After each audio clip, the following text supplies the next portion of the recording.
I'd like to welcome everybody to tonight's forum.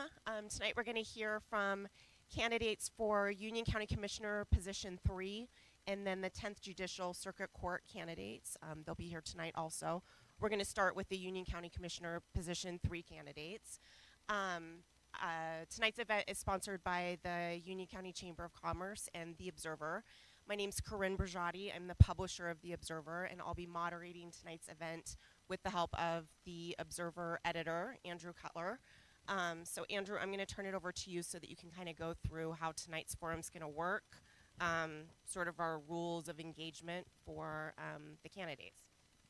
All right, so the questions for tonight were submitted by the residents of Union County who clicked on a QR code and submitted their questions to the Chamber of Commerce.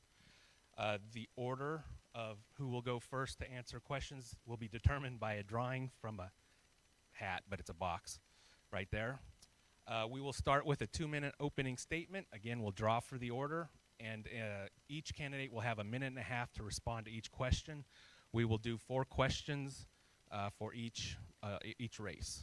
So with that, we will start with opening statements, and we will start with Merle Comfort.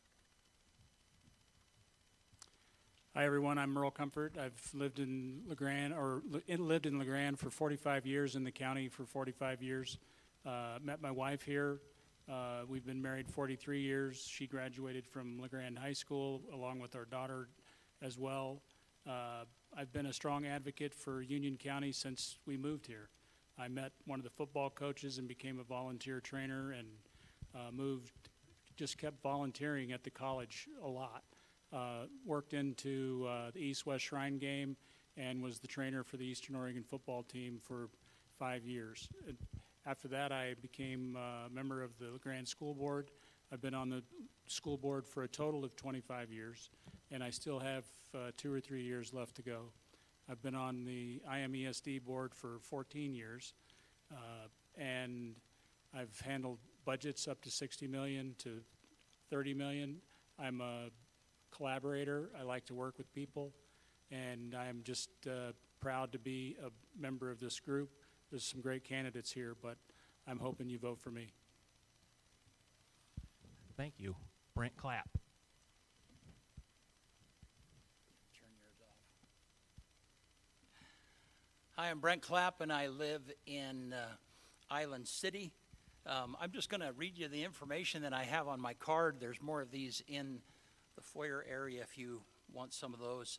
I'm running because I'm a proven, consistent, current local leader here. I've been involved the entire time for the last, been here since '97, and intentionally locally involved since in the last 15 years.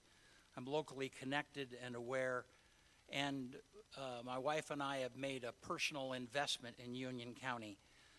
My local leadership experiences are we founded a media company, and our mission is to tell the good stories of Union County. And through that company, we've donated more than $50,000 locally over the last 10 years. So we're locally invested, served on the Union County Chamber of Commerce Board, served on the LeGrand Main Street Board, during which we brought in $500,000. And I'm currently the LeGrand Rotary president. The things that are important to me is to identify the choke points that are strangling us economically, not currently and down the road, to have commercial air travel in and out of Union County, to work on increasing the housing needs in all area, and to build youth programs and anti-drug education targeting younger youth in Union County. Also, since I am a small businessman, the very heart of who it is that I am is taking care of my customers. People start businesses and they say, well, I want to be my own boss, and actually that's not true at all. Every customer that walks in the door is your boss. And I have a strong feeling that Union County and its administration should serve the constituents of Union County in that same manner. Thank you. Jake Sievert.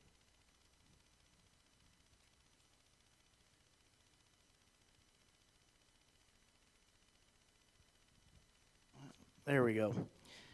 Thank you, Union County Chamber of Commerce and event organizers for giving us the opportunity to learn about each candidate and our focuses. I'm a second-generation Union County resident. I attended Island City Elementary School, graduated Grande High School in 1997, and a graduate of Oregon State University through the ag program here at Eastern Oregon University in 2002.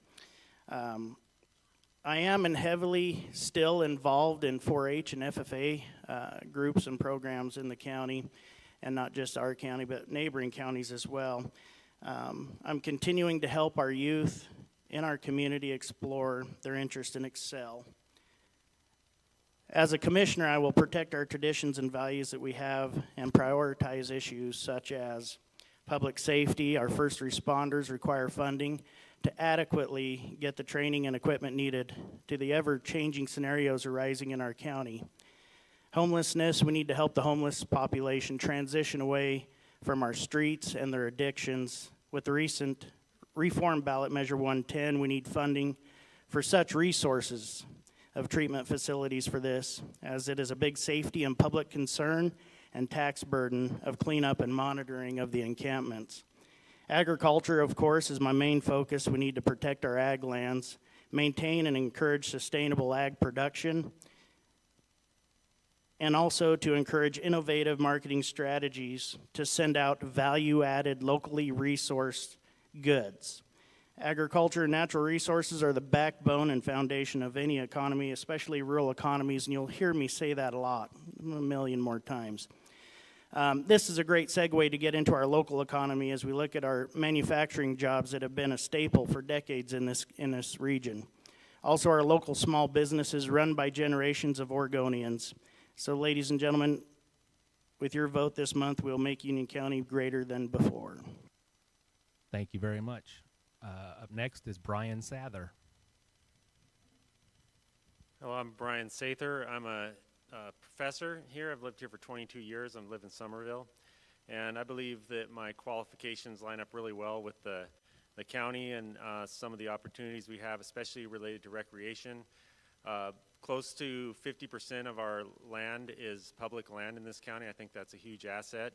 And I've seen all of the roads, trails firsthand, and so I have this intimate knowledge with that. Also, the county manages the golf course. I've got experience in maintenance with golf courses. Also studied recreation management. And also, the county manages MIRA, and I'm involved in being on the trails, and I've promoted MIRA ever since I wrote this book, Mountain Biking Grande, Oregon, several years ago. So those qualifications, and then I've worked with the Forest Service also as a fire lookout, and so that all that knowledge kind of comes together to line up to emphasize some of the things that I'm strong in. So my motto is keep Union County normal. I'd appreciate your vote. Thank you. Sorry about that. Kathleen Cathy. Hi. Is this okay? Okay. I'm Kathleen Cathy. Our family moved to Union County in 1974. I went to high school at Union, went to college at Eastern Oregon University, met and married my husband, raised a couple daughters, have some granddaughters here. So I'm pretty interested in sustaining a quality of life and resources for my family and for everybody else's family.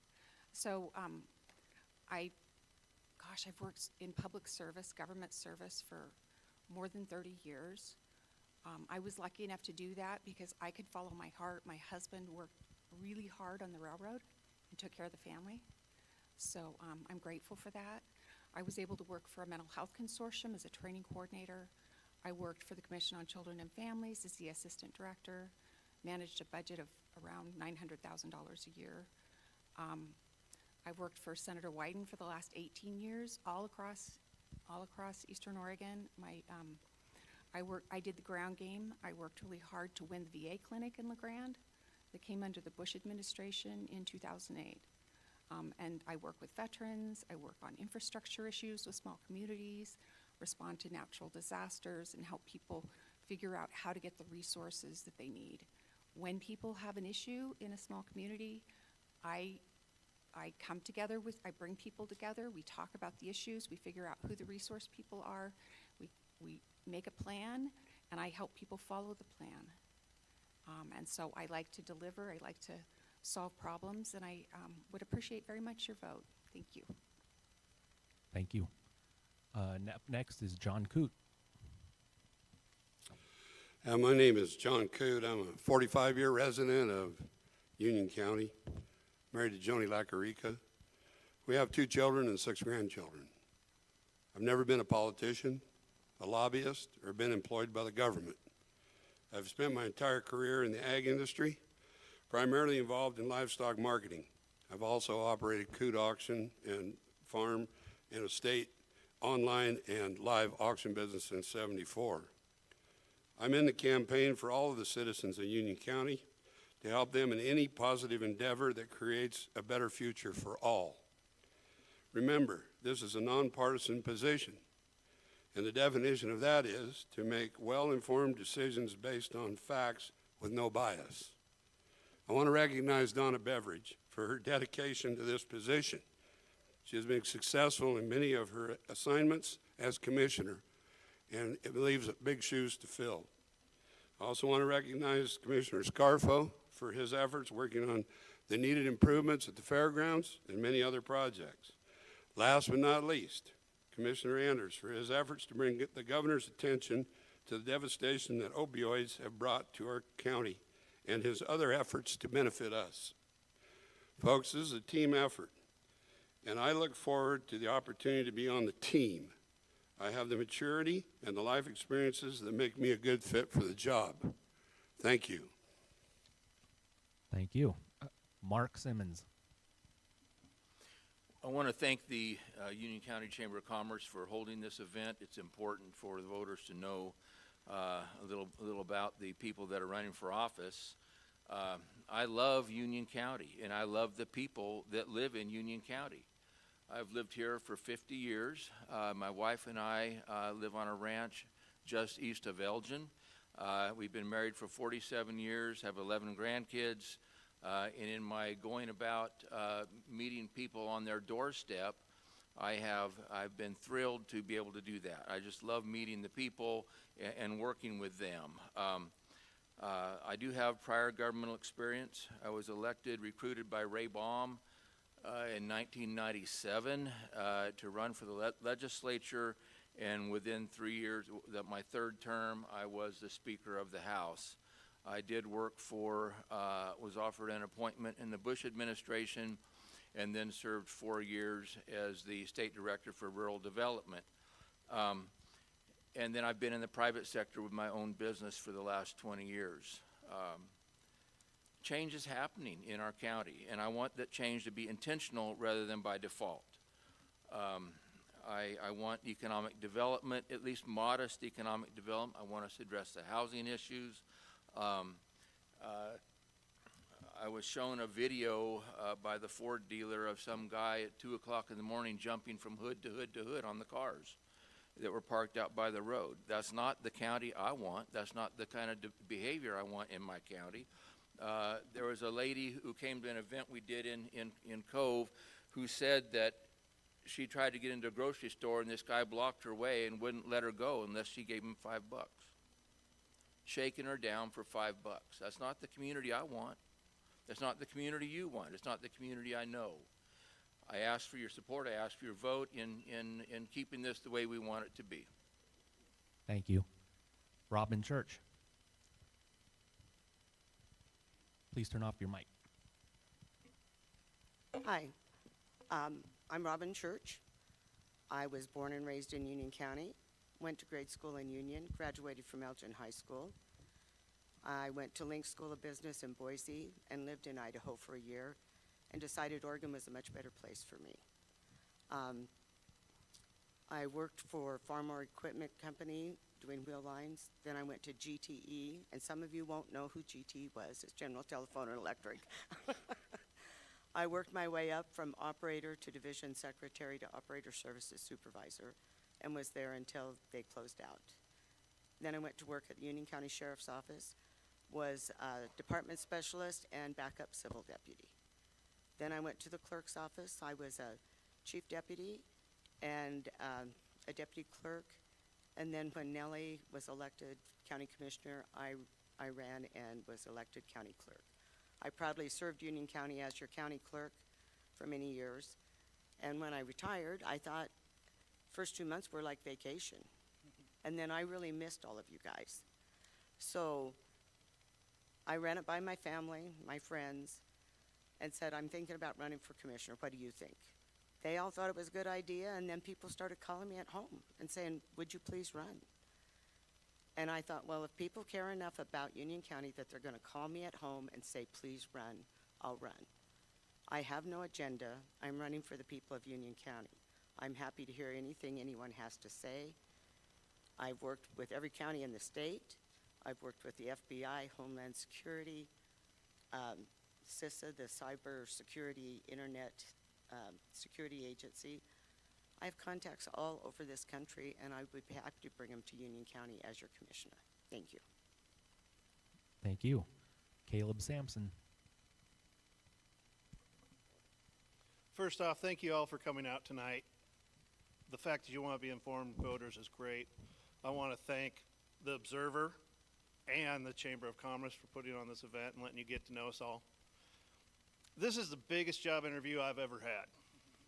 My interest in becoming a county commissioner stems from my love of this county.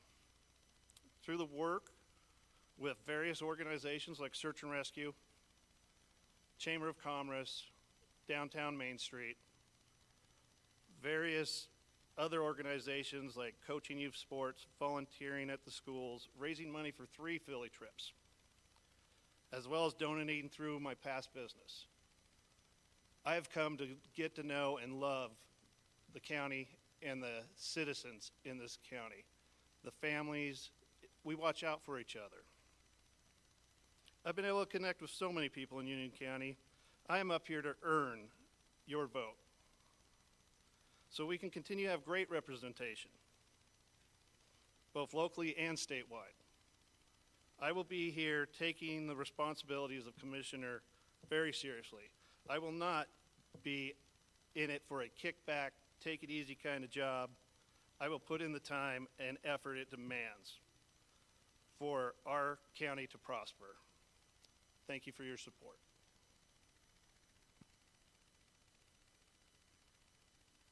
So the next thing that we're going to do, I want to thank you guys all for your opening statements. We're going to move on to our questions. We've got 4 questions, and everybody's going to be answering the same 4 questions. And just a reminder that you'll have 1 minute and 30 seconds to answer each of the questions. So question 1 is about the drug crisis. The drug crisis has emerged as a key focus for candidates. While this issue won't be fixed by the county alone and will require partnership with the state, what do you plan to do to address the shortage of treatment and detox facilities in Union County, and how do you think it should be funded? Mark Simmons. Thank you for the question. Drugs are a crisis in our county. Sadly, it undermines the economic vitality, the vitality of our people. I would look at the CHD budget to make sure we are spending that as efficiently as possible to address the crisis as efficiently as we can with existing funding before looking for additional funding elsewhere. People need hope, and jobs and housing, I think, are critical to providing that hope. And without hope, it's easy to take a slide into drugs or other things that are not beneficial for them or the community. So I'll leave it at that. Robin. Thank you. Well, we all know, and a lot of us have had our lives affected by drugs, sadly. I think with the repeal of Measure 110 coming up in September, that's going to help things a lot. And Oregon has been critically short of places for people who want to go into drug treatment. There just isn't any place. It's a statewide, it's a federal, it's a county, it's a problem for everyone. And it's going to take a lot of different people getting together to make a plan that's going to work for the cities, the counties, and the state. It's not just a county issue, it's a state issue. And the funding will be critical, but every county's in the same boat. So I think it's going to take everyone getting together and working as a cohesive unit to find something that's going to work for everyone. Thank you. Hey there. So that's something that's outside of my real expertise, and I've studied health in college, and I know the power of addiction. So whenever I don't have something that's outside of my expertise, I like to look for someone that is an expert on that. So I would go to people that have the expertise, and also go to other counties and see what models are out there that are working, and hopefully mimic those models. So I would just defer and do everything I can to educate myself about what the issues are and talk to others that are dealing with the same thing. Brent Clapp. Thank you. I mean, there are people that spend their entire days, including our commissioners that have been working on this issue for the last several years. And for me to think that I would be able to come up with something that they haven't already thought of would be arrogant. It is a huge problem. And the thing that I am good at is getting smart people in the room to talk about and solve problems. And I think that's what's required on a number of different levels, is to find experts in particular areas and people that are sharper than us, people that know how to raise money and spend that money. Part of this is at the state level. The money that should have been coming through from Measure 110 never made its way locally here. And so part of that, I suppose, would be being a squeaky wheel, finding the people that have the money, knocking on their doors, making their lives miserable until we get somewhere. Thank you. John Coote. You know, this problem is more than just drugs. It's also crime. And the drug abuse precipitates crime. And I think you'd solve two things at the same time. I personally believe that the traffickers need more severe punishment. When they build a solid case, they should go away and never come back. If I had more than a minute and a half, I could share with you a personal story about that. As far as the drug treatment, a lot of the government programs basically have a very low rating. For whatever reason, they haven't been that effective. I believe there are some faith-based programs, and there's one in Grande called the Underground Oasis that people need to take a look at and we need to support. They're having great success helping people turn their lives around. As far as funding is concerned, how many of you people got a big old kicker check? The state miscalculated by almost $6 billion. That's $250 million of interest that you didn't collect on money that was yours. And if they can't run the government any better than that, they better go find somewhere else to work. We got lots of opportunities to fund things. We just have to make it happen. Thank you, John. Jake Sievert. Well, you got to cut the head of the snake completely off. And that problem derives from, again, the dealers and the traffickers. I was happy to see Sheriff Cody Bowen reinstate the Drug Task Force team. I think that's crucial to locate where the drugs are coming from and how they're getting into our streets. You cut off the supply, hopefully you cut off the demand. Along with that, I believe you need to really find and reach out, not only enhance what the CHD can do, but I feel we need to find other resources of funding to institute brick and mortar transitional housing for these people that want to get help. It's crucial that they actually get the help that they need, not just overnight, maybe a week, maybe 3 weeks, but every county is going to face this, and that's the biggest issue with the reform of 110 was offering this as a option instead of jail time. But we need the funding. And again, if the money's there in the state, we need to go find it. We need to go find it nationally. Everybody's got to take care of everybody and look out for each other. Thank you. Caleb Sampson. This problem is cutting off the head of the snake and stopping the flow of drugs into our county. Cody can't do it all by himself, and I think the commissioners are working towards helping to get state and local police involved as well and get a group effort at really stopping the flow of very cheap drugs into our community.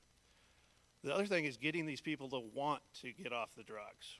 You can get a pill for $1 of fentanyl. That's a cheap high. We really do need to help support the people. We do have some great organizations out there. GRH, GOBI, CHD, faith-based. We can get people into some of these programs, but they have to want to change. So it does come down to stopping the flow and helping families that are dealing with it get their loved ones into these places or getting them help they can. Yes, if we get funds, we can throw money at it, but we do have to get it stopped by helping each other out. Okay, thanks, Caleb. Kathleen, Kathy. Hi. So this is a huge issue. And if we were to take a moment of silence for every overdose victim, it would just take up all the time. It's huge. It's hugely, hugely awful. And the other candidates are absolutely right. The state really messed up on Measure 110. They have a program called Burn Grants. I can't tell you what it stands for, but the funding was supposed to come out to the community at the same time that they were looking at decriminalizing drugs. Well, now we have a new chance. There are grant monies out there. The Burn program, I think they're going to have a deflection program that will help people. What we're missing in Union County is actually having that cohesive conversation where we bring all the parties together. We look at crisis beds.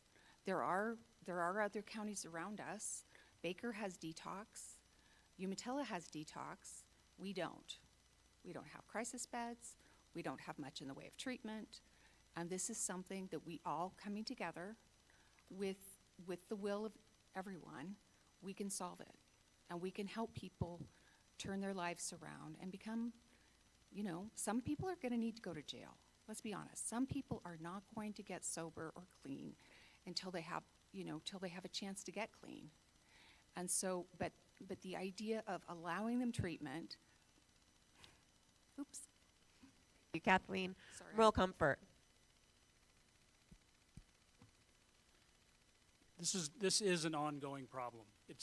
I don't have the answer for we're going to fix the drug problem, but I do believe that we have the people in place.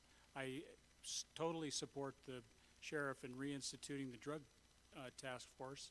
I would like to make us be able to keep the drug task force funded all the time and not turn it on and off like we seem to be able to do. Most of the time it's run by grants, and we need to make it a full funded program. But we have shortages of drug counselors. That's the biggest issue that I see in Union County is training for drug counselors and providing those places. Just like Kathleen said, we don't have places for people that need detox and those kind of things. So those are the things that I would look into. But what the county commissioners are doing now is everything that they can to find funding to make sure that this crisis goes away. And I don't know that it's ever going to go away. It's just something that we're going to have to keep working together on. Great, thanks, Merle. Next question, question number 2. What role does the county play in addressing the need for affordable housing? And the first one to answer this question will be Kathleen. Kathy. Okay, hopefully I can stay within my time this time.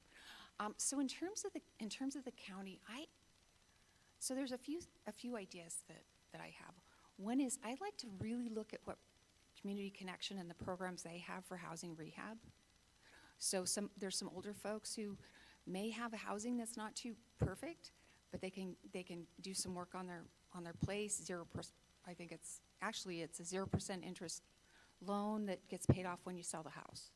So we'd have build-up housing and also have older folks be able to be comfortable.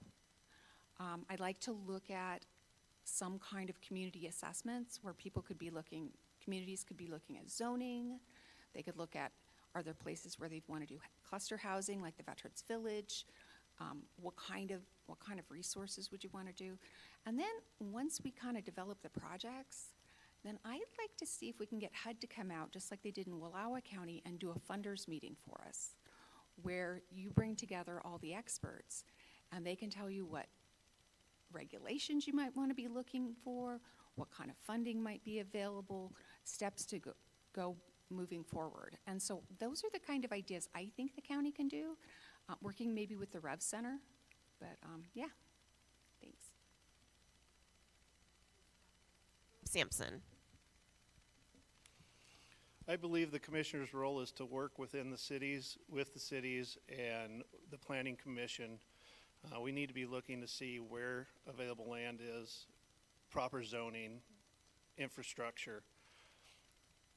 I might not like the idea of a high-rise made out of Connex shipping containers, but we need to be looking at it, and it might be what these communities need.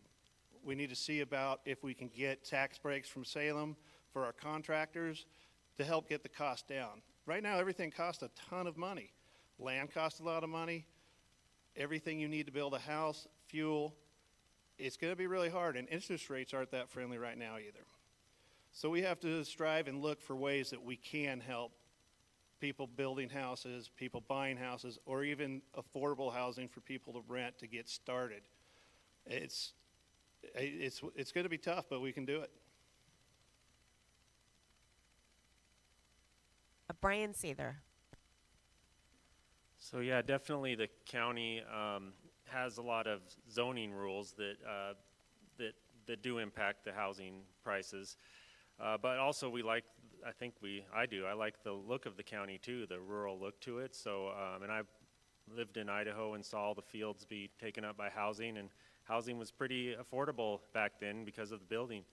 But there are a lot of factors outside of the county specifically, because our housing prices are driven by the whole West Coast, like California housing prices, Washington housing prices. So it's kind of a widespread thing that drives those prices up. So ideally, the main issue locally is economically, people aren't making enough money to afford houses like that. So the housing prices will remain high, but I would like to see more business opportunities, more income, and I'm big on recreation. I keep emphasizing that, but that's a opportunity also to have make money off of tourists or other recreation coming into town, and also build businesses that can and enhance the current businesses to have more income, so we can have the income to afford the houses. Brent Clapp. The housing, I've spent quite a bit of time looking at this, and this is a complex problem. Had a conversation with Mike Boquist from the city of Grande, and then Scott Hartel from Union County Planning, and then Randy McInnes, a local real estate agent. And part of it that's happening is it's not affordable housing is just a part of the problem. Part of it is there are no homes per se for professionals like physicians that are moving in, and so they buy down and so on and so forth, and the housing market is compressed. And part of that then is the prices go up and so on and so forth because of the demand. And right now, financials are making a big impact. Interest rates makes it such that people that have a rate of 3.5%, they're not willing to relocate and pay, 6 or 7% for their house. Builders are not wanting to build because the cost of materials is up the same amount as groceries and the cost of labor. And so all of these things make it very complicated. It's not a simple solution. I appreciate what it is that the county has done to do affordable housing. My suggestion is we got to solve one problem at a time that gets us towards those goals. Great, thank you, Brent. John Coop. Well, I think we all understand that home ownership is the key to a solid community. It makes them an investor in the community by paying property taxes and maintaining their own home. Making it affordable is an extremely difficult challenge. There is a program in the Midwest called One Roof, where they form a trust that owns the land, and the people build their home on it, and they lease the land at a minimal rate. And they also share in the profit if they move on with the trust. It's a pretty interesting program. There's also been a development in Milton Freewater and Hermiston where they've created some housing opportunities for people. And I think COTEC just signed a bill turning loose a bunch of money to help create ways for people to have a home. So 140,000 units are needed right now in Oregon, and any time you can get one, you're making progress, the way I look at it. Jake Sievert. I'd like a more defined definition of affordable housing, for one. Again, I'm going to repeat what they said. Interest rates, construction costs, labor, all makes it expensive for any capitalist to go out and look at funding a project of building a housing development and to get that return on investment. Same with the renting, rent in this area is higher than normal as well. It all comes down to simple economics, in my opinion, of supply and demand. There's definitely demand. There's just low and short supply. But we're unique in this valley to where we're restricted on the growth of our city limits. I believe that there is land available within city limits that can be developed. But again, you're up against real estate costs and them being inflated to a point where no one can really afford to develop or build on that property. So that's, I think, what we're up against. It's a complicated problem. It's a little more than I think that will extend out of the county's hands, but definitely, I mean, at some point, I'd like to say just build that strong workforce, have good family wage jobs that will be able to hopefully transition into housing here locally. Thank you, Jake. Merle Comfort. Affordable housing in Union County is not something that we need to try to solve by ourselves. The Planning Commission, Union County Planning Commission, gives recommendations to the commissioners, and we need to be prepared, as commissioners and with the Planning Committee, to soften some of the zoning regulations that may keep us from being able to expand. One thing that we've done here in LeGrande School District is began building tiger homes, and they're located just a block away from here. You can go drive by them tonight. But that's one way that we're trying to help solve that issue, but it's not going to solve it by itself. We just were able to get the funding to start the homes, and now it will reciprocate into us being able to build 2 more homes starting next fall. And so we're looking at all those things, but we just need to be prepared to make some big decisions on how we're going to use our land in the future. Great, thank you, Merle. Robin Church. Thank you. This is a huge problem everywhere. Housing everywhere it's hard to come by. And when you think young couples, most young couples aren't going out to buy a house. They just want to have an apartment or a duplex, something to rent. And it's an issue that's going to take a lot of thought because building materials are expensive. The interest rate is high. I mean, I really can't add much to what these other candidates have said. I mean, they have covered the gamut. I think it's going to take some sitting down at the table and thinking out of the box and maybe coming up with some answers that will help people. And, we have a lot of people that have moved in that now they don't have to commute to work. They can stay at home, work from home, which is an awesome thing, but it has changed the structure of who's buying homes here. And they're coming in from selling a house in a metro area. They can pay a lot more for a place. And I've watched the bidding wars on some homes, and it's like they get the for sale sign up and it's gone, and maybe gone before the sign ever goes up.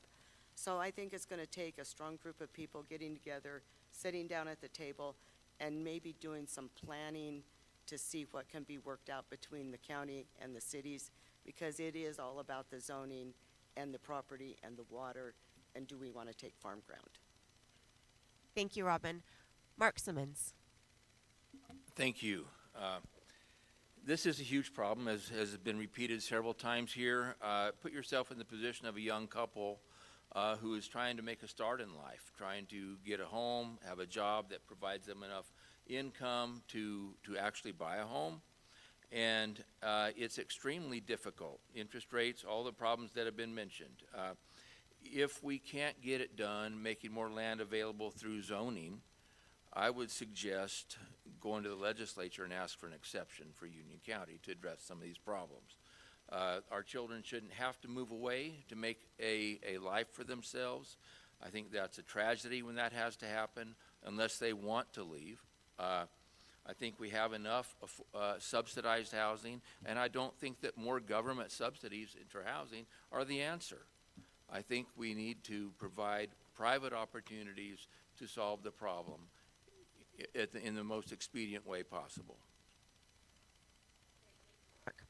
We're going to move on now to question number 3.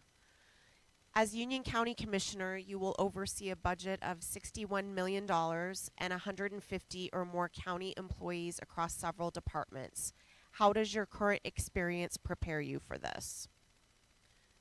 Jake Sievert, you'll be the first one to answer that question.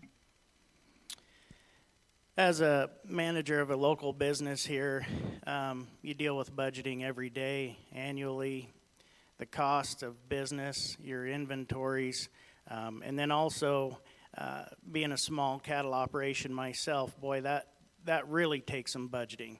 I have no experience with $60 million in budgeting, but thankfully it's just not up to me. It's up to a budget committee that's here in the county. It's up to us commissioners that get elected, and it's also a big part of that help has come from Shelley Burgess. She's got the experience and know-how to handle each department and make sure everybody's taken care of. So yeah, I mean, it doesn't matter, I think, if you have experience with $60 million or a $6,000 budget, how you manage that money within that budget is what makes sense. And I think the county's doing a great job. I think they've started some money in the beginning general fund this year that doesn't happen very often. I would like to see that happen more frequently. It doesn't matter if it's just a $1,000 carryover, $100,000 carryover. Just because it's there, we don't need to spend it all. Thank you. Mark Simmons. Thank you. Budgeting. I do have some experience. I was an appointee for President Bush running USDA rural development for Oregon. When I went in there, we had 82 employees, and we were generating about $110 million of benefit to the state of Oregon each year. When I left after 4 years, did some restructuring, moved some people around, hired some new folks, and we were generating $330 million of benefit to the state of Oregon each year with fewer people, less than 70 people when I left. Efficiency matters. Asking questions matters. I think, Paul and Matt are fine gentlemen who've been working very hard at it, and sometimes new questions help, sometimes they don't. But I'm happy to ask them and inquire and do what I could as a junior partner on the commission to help move things along. Mark. Brian Sather. So I've studied accounting, managerial accounting, as part of my master's degree and my PhD related to administration and business administration. So I've taken classes in budget, so I'm well prepared in that regard. I've also been on committees at the university, like the Eastern Oregon University Budget and Planning Committee. I've also, like I said, I've worked at golf courses, seen those in action too. So, and I've owned my own business also, so I've got experience looking at a variety of different budgets in different settings, and I also have the experience working in different organizations that have large budgets too. So those are basically my qualifications on that. And John Coote. Well, the budget issue is pretty interesting. You know, it's a pretty simple function. Money comes in and money goes out. And I think it needs to be looked at and scrutinized every year. And I have questions about that orange book already. And I'm not even a commissioner yet. As far as that part of the job is concerned, you do get great support from Shelley Burgess, but there are a lot of dollars rolling around. Employee management, you hire the best department heads you can get, you leave them in charge, and you don't micromanage. I'm not sure if we have a performance evaluation of the Public Works Department guy on an annual basis, but I do know that as a commissioner, you don't go out there and tell him how to run his department. You let him run his department and you support him in any way you can. And that's the same in any business, whether you have 4 employees or 80 or whatever Mark had. You get good people in place, you turn them loose and you let them run, and you ask them to come to you when they need help. Kathleen Cathy. Hi, so I have actually worked for Union County for 10 years, and I managed a budget with 22 different funding sources and close to $1 million. So it wasn't anything like a $60 million budget, but I know how county departments build their budgets, how it works, and one of the things I remember was trying to make sure that funds were spent down in a way we always carried over interest, and that I saved money until the end of the year so that we could buy software updates and paper and office supplies. So I think, you know, that was a piece of budgeting. I think in terms of employees and working with employees, the county commissioners have liaisons with different departments, and I think having a collaborative relationship with the department, and then also, you know, being pretty clear in terms of here's some of the county expectations, and making sure that everybody understands where you want that department to go. Brent Clapp.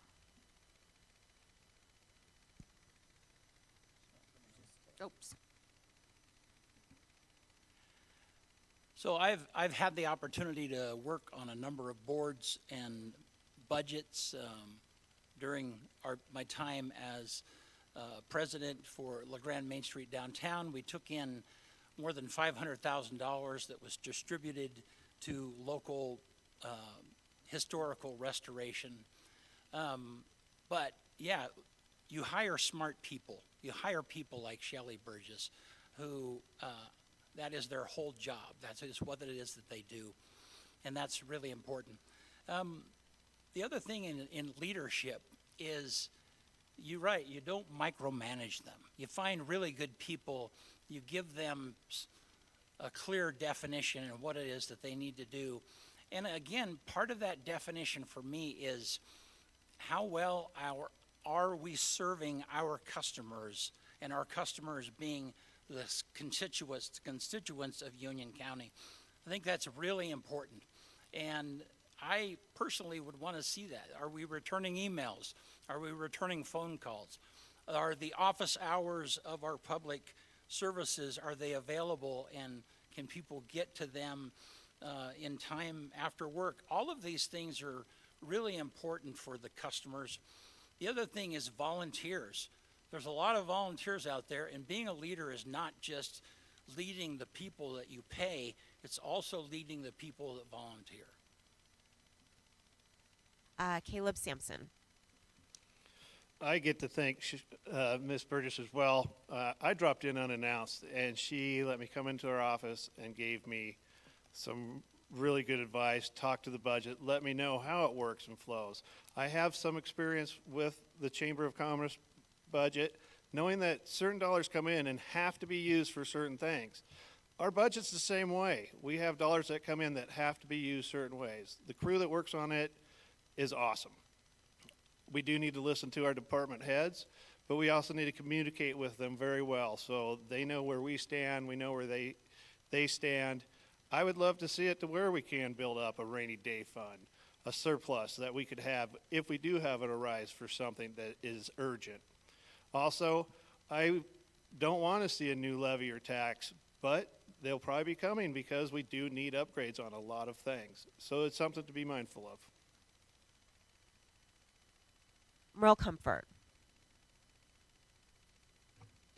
My experience with budgeting has spanned the last 40 years working in the Grande School District, $32 million budget now, and I am ESD for the last 14 years with a $60 million budget. You do all of the things that everyone has said. You hire managers that can do the job. You take their recommendations. But at the end of the day, everything comes back to the Budget Committee, and the Budget Committee makes recommendations to the commissioners or to the school board, and you make your decision based on that. You can only spend the money that you have. There's no way to get around that. So when the school district had to cut teachers, we made those hard choices. When we had extra funds, which doesn't happen very often, we were able to add programs. We were able to build this beautiful facility that we're in tonight because people decided that it was okay to raise their taxes for a period of time. We were able to take that same money and refinance your dollars to be able to spend them again. And we appreciate that, and we're doing that over at the middle school now with the new building there. Thank you, Merle. Robin Church. Thank you. Well, I've worked with that county budget. I know how it works. I know there are certain line items on that budget that those are state mandated things when we can only spend money for that one thing. So those are things you have to watch out for. But other than that, when I went to work for the county, it was right after Measure 5. And some of you that were around when that hit, the county took a real hit on that. It just about took them under. And they learned a valuable lesson, and that lesson is that you will always have a little bit of money in contingency. And the group of commissioners we have now and the previous probably 4 or 5 commissioners before, they understood that you have to have that contingency fund. And I think most departments were really good about not spending every dime they had. I know as county clerk, I didn't spend every dime I had. Always had money left over to start out the next year. But it was also important that when I had a crisis and needed a new ballot counter, the money was there because we hadn't spent all the money. So I know people think sometimes the county kind of gets, so they don't want to spend a lot of money on some things. But sometimes you have these big expenses that are going to come down the road that are going to cost you $50,000, $100,000, $150,000. That contingency fund is really well needed. So that takes us to our final question of the night before we'll give you guys an opportunity for closing statements. Question number 4 is, what distinguishes you from your fellow candidates, and why should people vote for you? And the first person answering this question will be Merle Comfort. Happy to go first on more than one question. I think you should vote for me because I have the experience that's needed to lead Union County into the future. I was asked a number of times in the past to run, and I chose not to for personal reasons and family situations, but I believe that I'm the best candidate for Union County. I have the most experience in government, and I'm a passionate volunteer. You've seen me at a lot of ball games, and I do a lot of volunteering. I would be proud to have your vote. Brian Sather. Thank you. I mentioned earlier that close to 50% of our land in Union County is public lands. I think that's a great asset. And one of the things that I hold that's unique is a database of the most comprehensive and accurate trails in the whole county. That's roads, trails, recreation trails. And this is really important because the Blue Mountain Forest Plan that the Forest Service is initiating, and by the way, the Forest Service manages most of those 50% lands. They have a plan in place. They unveiled this about a month ago, but I was at the meeting last week here locally, and it will have a dramatic impact on our recreation in this area. And especially this map showed the potential wilderness areas that would be added. And so my trail data will help show that the use that we have currently of some of our trails and maintain the recreation opportunities that we have. And I've already got started with that process of showing that trail data. And this is something that's going to be ongoing for the next 2 or 3 years. So the upcoming commissioner is going to be dealing with this and be part of the big council that oversees that. So that's a unique thing that I have. No one has a more comprehensive and accurate trail. This is boots on the ground stuff that mostly I took. Most of the time it was tires on the ground, but it was all confirmed data that shows what is available for recreation in this whole county. Robin Church. Thank you. I feel I'm the best candidate for this job. I have 30 years of government experience at the county level. I have worked with every county in the state. I've worked with all the local cities and their mayors and their city administrators. I've worked with all the special districts in the county, and I know how they're all intertwined and need each other for different things to keep things going. I was president of the Oregon Association of County Clerks and worked with every county in the state, worked with federal, state, and local agencies to solve problems for the Clerks Association, worked on elections legislative committee, drafting legislation, important legislation for elections. And so I know how all that works, and I think I could serve Union County well. Thank you. Caleb Sampson. What distinguishes me from the rest of the candidates is I'm your utility player. I've done a ton of stuff. I've been in sales. I love to listen to people complain to me. I'm there to listen. I'm here to listen to you. Tell me what's good, tell me what's bad. I've worked for the county at one of the lower levels. I was the golf cart attendant at the Buffalo Peak Golf Course. It was an amazing job, and I loved every second of it. You know, was I there for the money? No, I was there because it was a cool job. I've worked for manufacturing. I currently work for one of the manufacturers in town now. I've sold durable goods in this county for over 20 years. I volunteered my time with search and rescue. I've worked with the sheriff's department. I've done Chamber of Commerce, been chairman of the board and current board member. I've volunteered and spent time with a lot of you people here even. I'm just one of those guys who thinks he's all around, can do everything, and I'll learn and I'll work hard for everything we get. Thank you. Thank you, Caleb. Mark Simmons. Thank you. Thank you for the question. What distinguishes me, obviously, the experience I've had in government as State Director for Rural Development. I ran that agency and actually returned money to the federal treasury at the end of the year a number of times during my 4-year tenure, something the career folks there weren't too thrilled about, but we did it. I cut my teeth in politics advocating for multiple use of public lands, ag and timber. My family are all ranchers. I live on a ranch.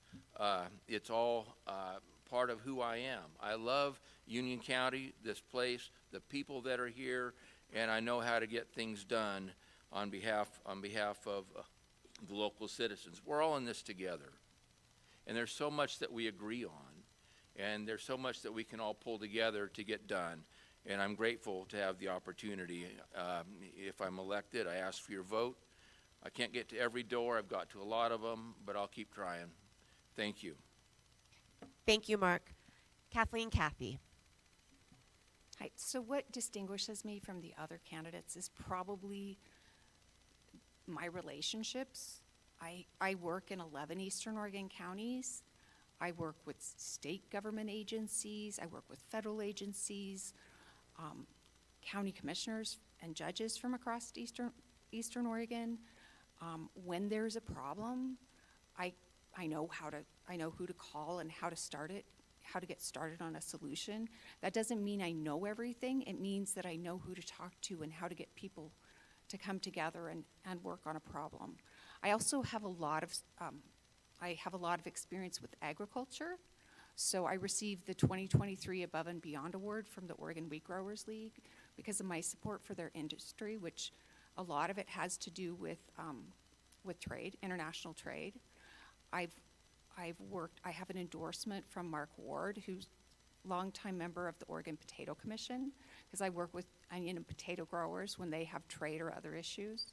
So I do have a lot of experience, and I would say, kind of locally, I worked in Baker on their OB crisis, and we're working on a bill now that's based on what the community came up with and what I worked with on the community to help restore Baker OB services for rural communities across the U.S. Thank you, Kathleen. Jake Sievert.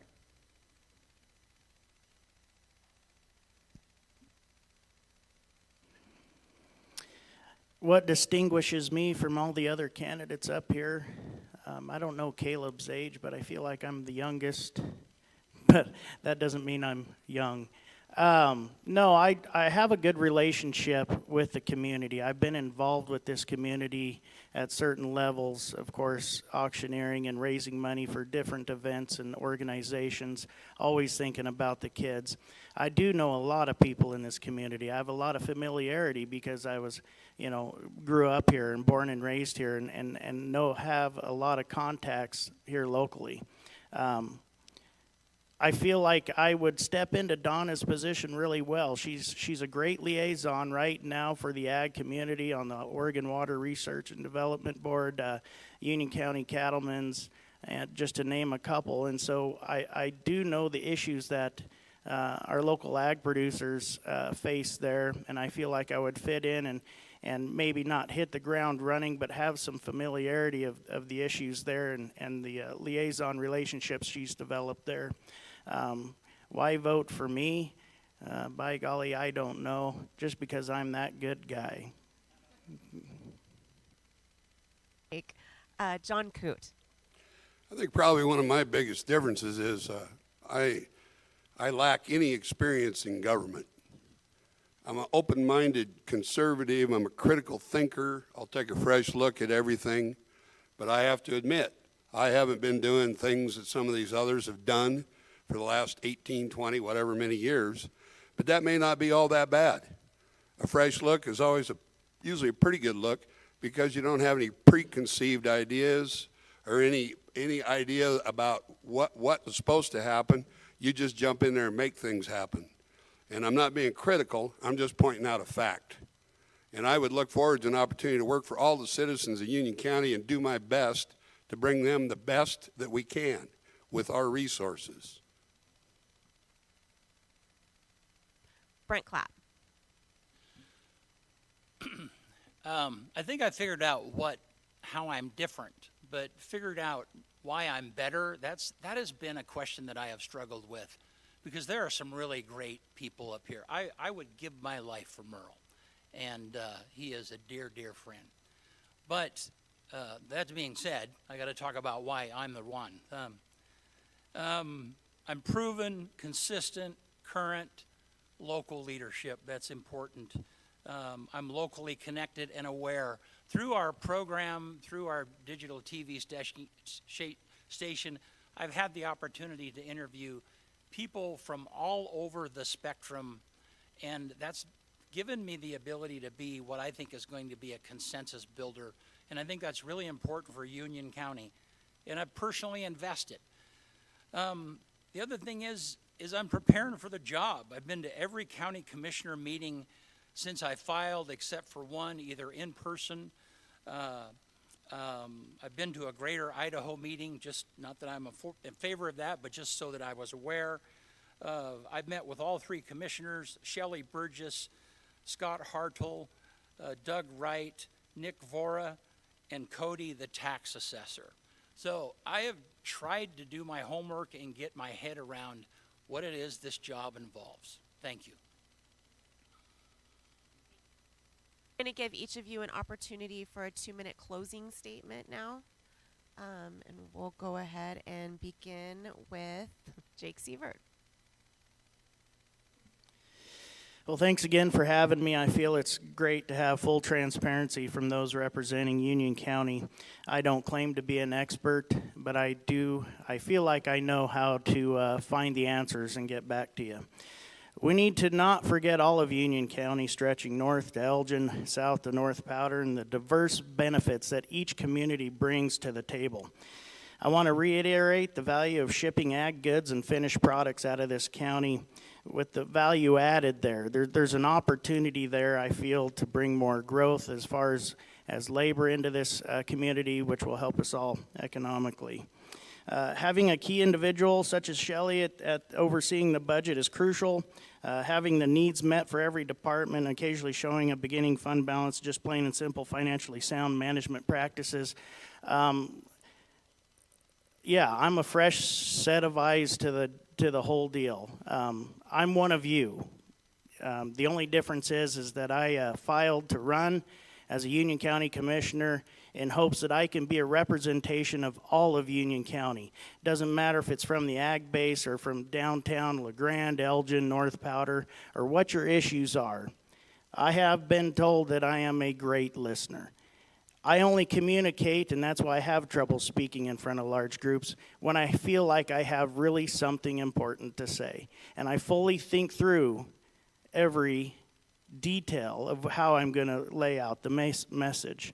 So with that, ladies and gentlemen, with this month being our election month, if you haven't voted yet, even if it's not for me, get out, have your voices heard, go vote, and I would really like it if you voted for me. Thank you.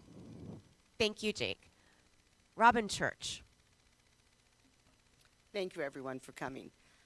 One thing I've learned in this process, I'm not a politician.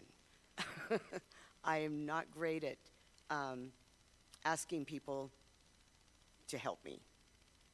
And that's probably my big downfall is I don't mind asking someone who works for me to help me, but to come out and ask you all to say, can you give me money, which I have not done. I haven't taken money. I just want you to know that the commissioners are a nonpartisan position. I truly believe that politics have no place at the local level. If you choose to elect me for your county commissioner, just know that I'm happy to talk and listen to anyone. We may not agree.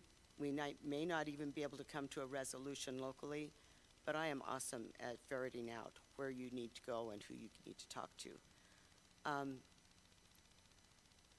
That's pretty much all I have. I just encourage you all to vote. There's a lot of stuff on the ballot, a lot of great candidates.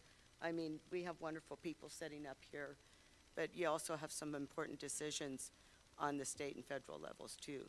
So please cast your ballot, let your voice be heard. Thank you, Robin. Mark Simmons. Thank you. Quite frankly, I've always been a reluctant leader, but I can do it. I have a proven track record, and I think that, quite frankly, speaks for itself. Change is happening in our county. Sometimes it's just subtle, and it begins to creep up on you. Went to the Safeway grocery store the other day, went to use the restroom, and now it's got a pin pad on it. I asked the staff why, and 2 people have overdosed in their bathroom in the last 2 months, and they had to call the ambulance and haul them out. That's not the kind of change I want. It makes me think next thing we're going to see is graffiti on the underpass out here. I don't want that. I want hope for our youngsters. I want hope for any contributing member of the community that wants to pitch in and work. And quite frankly, I'm not too important to carry the trash out. Just ask my wife. You know, I'll contribute. I'll roll my sleeves up. That's my style of leadership. I look forward to working with Matt and Paul, if you choose me, and make this a place where I want to raise my grandkids and you want to raise yours. So again, change is happening. We need to shape it. We'll have one more meet and greet. It'll be at Bud Jackson's next Wednesday. We'll be talking about all the issues, including forest access. And I look forward to seeing any of you who have questions about that or want to talk to me more in depth at that meeting. 6 o'clock, 6 to 8, Bud Jackson's next Wednesday. Thank you. Thank you, Mark. Brent Clapp. This is something I wrote that I think represents us. We love the smell of fresh rain in the spring. We love the colors of the sunset after a storm. We are good neighbors and we watch out for each other. We respect the law, but we cherish the freedom to be ourselves. We like dirt and we celebrate the outdoors, but we like nice things too.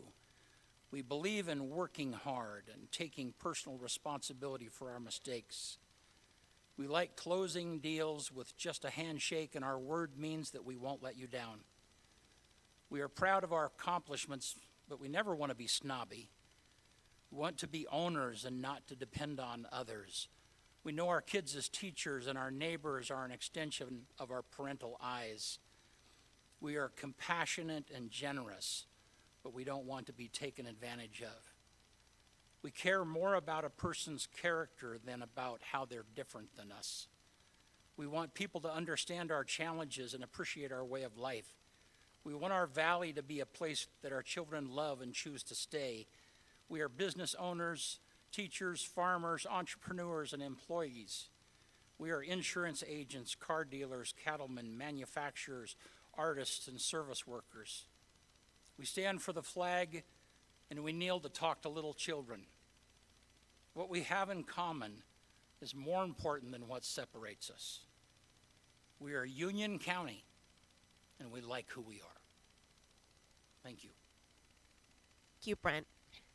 Brian Sather. I was trying to figure out why earlier, Andrew, you were apologizing, and then I realized it was because you thought you mispronounced my name. I get that all the time, and I'm not offended at all. I was at a conference, International Snow Science Workshop conference a few years ago, and this Norwegian saw my name tag. He's like, "You're Norwegian?" I was like, "No." But I was like, "How do I pronounce my name?" And apparently I've been pronouncing it wrong all along too. But I took that opportunity and I asked him, "What does my name mean?" And he said, "It means there's some type of allegory about this person that lives in the high mountains that maintains a hut that protects sheep in a high alpine meadow." I was like, "Oh, it all makes sense to me now why I'm so passionate about the high country." And not only that, I've actually lived in a hut in the wilderness for weeks on end before, Mule Peak Lookout. So it's all making sense to me, and so maybe because of my name, I'm predestined. That's why I'm so passionate about the wilderness, and maybe even if you need protection from wolves, that might be up my calling. It's in my name. But I'm passionate about the high country. I believe that I mentioned that it's 50% plus the public lands. This is one of the best, I think it's the biggest asset we have.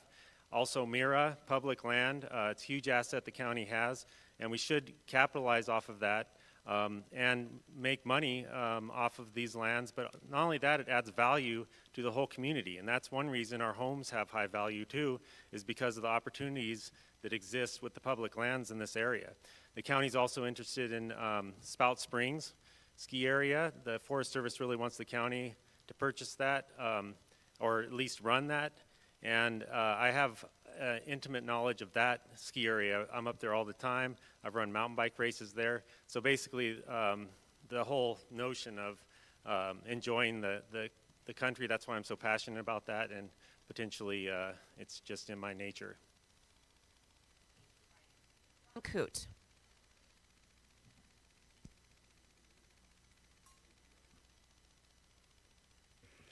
Well, ladies and gentlemen, we've kind of wrapped up a lot of things around here, but there's one thing we didn't touch on that I think is critically important to discuss, either here, afterwards, or at some other day. They're talking about economic development, and I put a lot of thought to that, where we're always trying to attract a business to come here and offer them incentives, like a piece of real estate, tax abatements. And I think probably one of our biggest obstacles is nobody's going to come here if they can't employ people to be reliable in their workforce. And we need to focus on trying to generate opportunity for our young people to come up into a trade and have more of an opportunity to get a living wage job from one of these companies. I can guarantee you, you can give a guy a building and you can give him land, but if he can't fill it up with productive people, he's not coming here. And I think that's extremely important. Another thing we have to work on is the issues we have with Salem, those evil people over there. We've developed an acrimonious relationship with them. They have the idea that we're the bad people over here and we're telling them that they're worse. We have to start working on fixing that. That's a real solution. And as far as somebody said we have to take care of each other, I challenge everybody here at the table and in the room to take a look at some of these programs like the Underground Oasis, which is making a big difference. Pardon me, I get kind of emotional about it. And I'm in a position where I'm going to support that organization with $1,000 shortly because they're doing good things and they're making a difference. And those are the kind of things we need to focus on.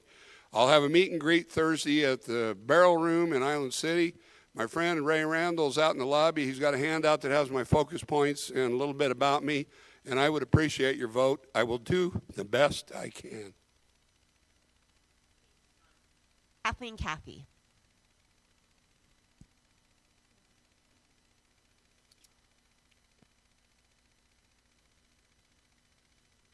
Sure how to follow you anyway. There's a couple things I want to say. One, I believe I can hit the ground running. I believe I have the relationships, the experience working with commissioners, and not to say that I know how to be a commissioner yet, but I will definitely go to county college and I will work on being ready to go. And I think I will have a head start over other folks. A couple of random things that don't really fit together. First of all, I don't want to move Oregon's border. I think it's a really bad idea. I think it's a waste of time and money. We shouldn't get caught up in it. There is a law. The commissioners have to meet. I don't appreciate that. I think I witnessed one of the meetings and it was kind of awful. So I'm not crazy about that. I do support the work that Paul Andrus and the other commissioners have been doing, working with the Forest Service on the Blue Mountain Forest Plan. And I hope that people will take the time, and there are QR codes where you can submit comments. And I hope that people will really take the time to look at that initial assessment and make their comments and make sure that their voices are reflected in any kind of forest plan. If we don't have a forest plan, we will continue to get sued on every timber sale. And I don't think that's what people want. I think people want to do the good work, getting some commercial value from the forest and doing restoration work. And then to follow with John's very generous offer, I have decided that if I am fortunate enough to win your vote, I will donate $500 a month out of my salary to a local nonprofit. I think probably starting with Community Connection because they're doing some amazing things for people.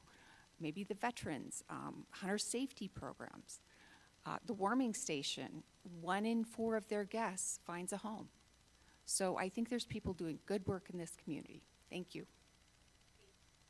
Merle Comfort. My commitment to this community and this county runs deep. I've actually actively engaged in various local initiatives with the Grande School District and the Intermountain ESD. The hands-on approach to problem solving and genuine concern for the well-being of Union County residents make me a trusted leader. I have demonstrated exemplary leadership and unwavering dedication to improve educational opportunities for all students. I was recognized for that in 2019 as the Oregon School Board Member of the Year for the state of Oregon. My collaborative approach to decision-making and focus on accountability have led to tangible improvements in the Grande School District, its infrastructure, curriculum development, and student achievement, and I plan to take those qualities and use them as leadership in Union County. I'm ready to step up to serve the county as a county commissioner. I have a proven track record of leadership, integrity, and dedication to public service. I'm prepared to tackle the challenges facing our county head on. As the commissioner, I pledge to prioritize transparency, fiscal responsibility, and community collaboration, and I'll work tirelessly to address issues like infrastructure improvements, economic development, and public safety, ensuring Union County to strive for generations to come. I'm Merle Comfort, and I'm asking for your vote for Union County Commissioner. Thank you, Merle. Caleb Sampson.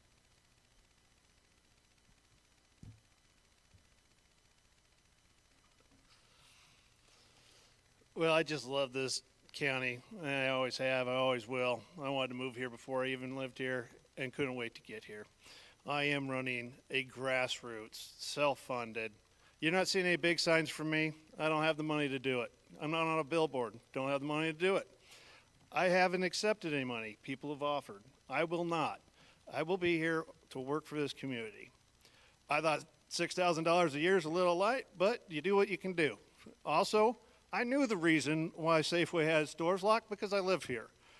And there has been graffiti under the overpass. Let's get with someone who's been here, who's willing to fight and stand up for your rights and everything that you need to make it an awesome community. Myself off. Wow. Thank you for being here and listening to us as candidates. If you have any questions, find me. I'll talk to anyone, anytime, anywhere. Some people say a little too long. I want to thank the Observer and the Chamber of Commerce for putting this on and giving us the opportunity to speak our mind. Thank you. So that concludes the Union County Commissioner portion of the forum. I would love if everybody would give them a round of applause for coming and answering our questions tonight. So we'll move right into our judicial candidates. If you guys will give us just a few minutes to kind of get things set up, and then my hope is that the county commissioner candidates would be willing to stay through till the end, so that if you guys have specific questions that you'd like to ask them at the end of the night, that you might have the opportunity to do that. So thank you guys very much. Yeah, and thank you very much for putting this on. That was a shortcoming on my part. You did a great job, and I want to thank all the people that took their time to be here, and all those that are out there in the internet land. Thank you for watching.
Okay, we're going to get started with the second part of our forum, and that's the 10th Judicial District candidates.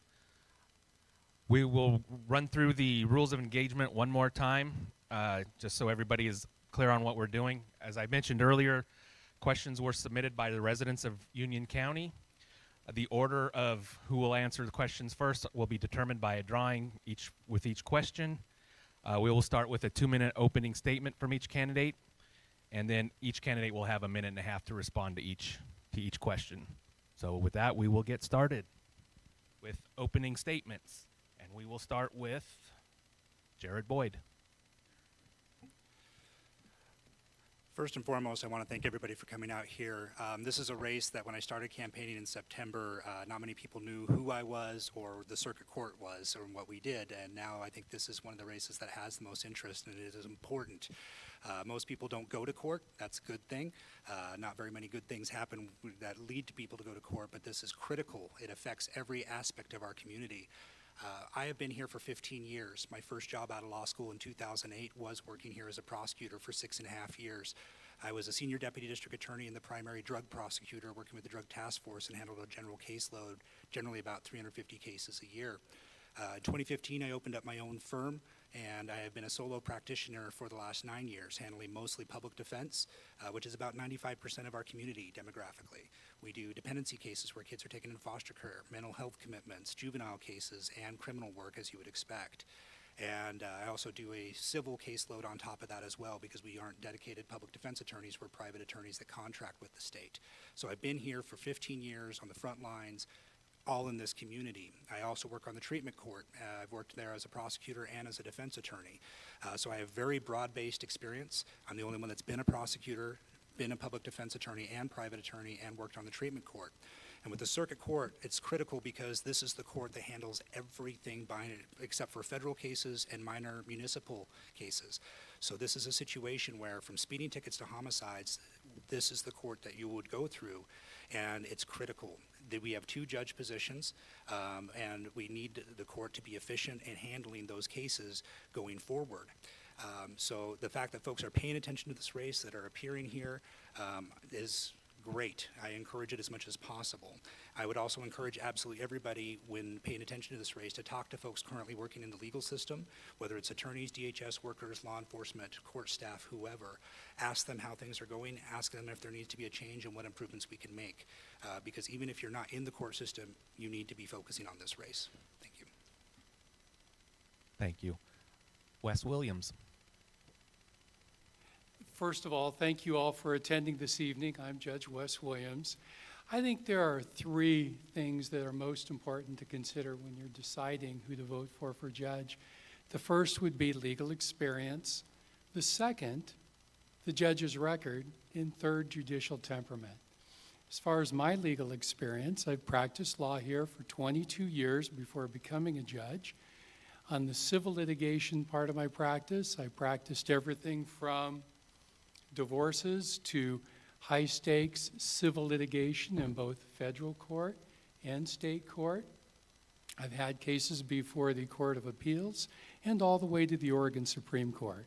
As far as my experience in criminal litigation, I've litigated everything from speeding tickets to murder cases throughout Eastern Oregon. I was elected judge in 2018 and began serving as your elected judge on January 7, 2019, and I have a record. And my record is, after making thousands of decisions in criminal and civil cases, I have never been appealed by a prosecutor alleging a legal error once, not once. I have been appealed by the defense, and I've been reversed one time in a criminal defense appeal for giving a man too much community service. I've been appealed several times on the civil work I do, such as divorces and civil lawsuits, and I've been affirmed every single time by the Court of Appeals. As far as judicial temperament, I think that's crucial for any judge, and that's the ability to listen to opposing viewpoints and be respectful to the people in your courtroom so they are able to present their case. And then at the end of the day, or the end of that case, make a decision that's a fair and legally correct decision. Thank you. Thomas Powers. I figured I was the last one since the other two had already gone. Yeah, my name is Tom Powers. I am running, and I'm running unopposed. Okay, it's the second time I've run unopposed in this district, and I thought it was important that I come out to these forums, even though I'm not running a contested race, because it's important for you all to know what the court is doing and to understand what I'm planning to do when reelected to serve for another 6 years. Judges are not just people who sit up and make decisions in individual cases anymore. That's obviously the biggest part of the job. You have to know the law. You have to be fair. You have to be impartial. You have to give everybody who comes into the courtroom due consideration and respect and make those best decisions that you can. Judges today, however, do more than that. We're part of the community because the court is part of the community. Many of you were here when you heard the commission candidates talking about important issues, important challenges that Union County and Wallowa County, frankly, face. One example is the drug crisis. As a judge, I can't cure the drug crisis. I can't solve it, but I can make sure that the court is engaged with all of the community representatives that are dealing with that. We're doing that right now, and I want to keep doing that. That's why one of the reasons I'm running for re-election. So we work with community partners. We have a drug treatment court. I've been sitting as the presiding judge on the drug treatment court for 7 years. We have a behavioral health court. I've been presiding over the behavioral health court for 7 years.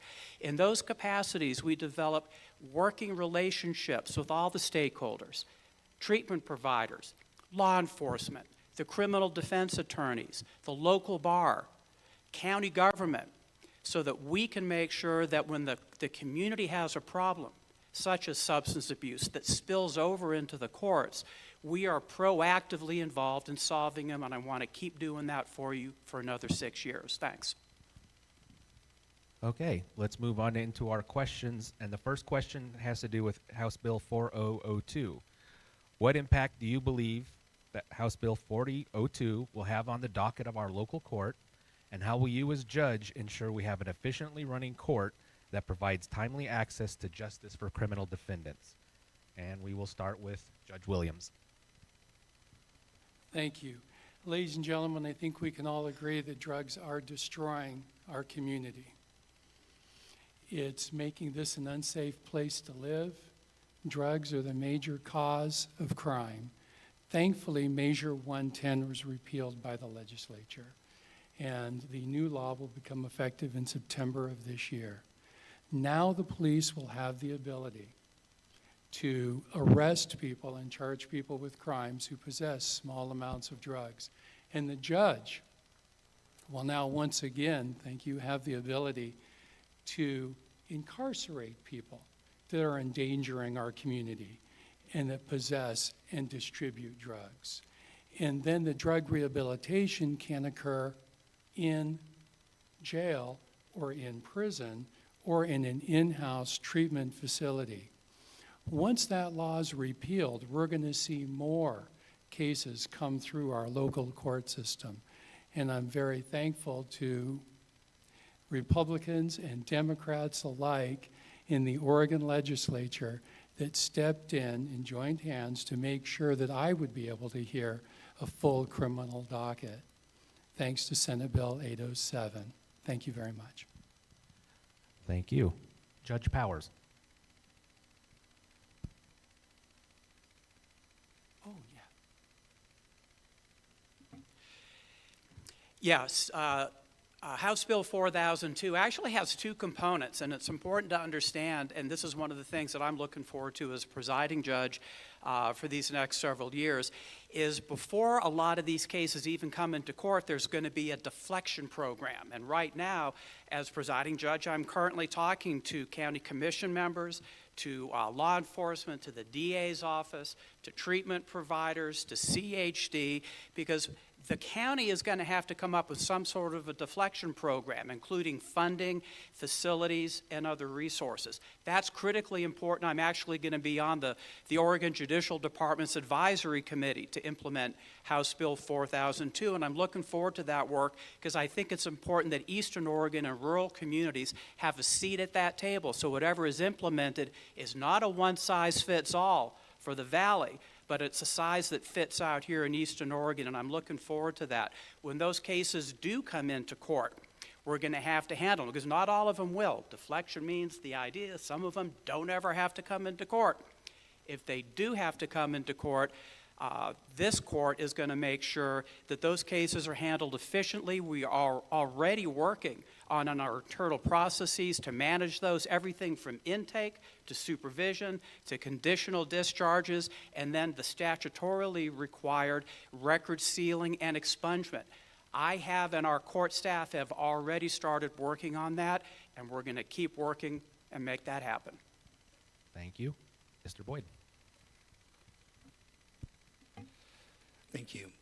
This issue is the one that I think is the critical issue that we need to be focusing on, and this is also the issue where I think I am uniquely qualified to handle it going forward.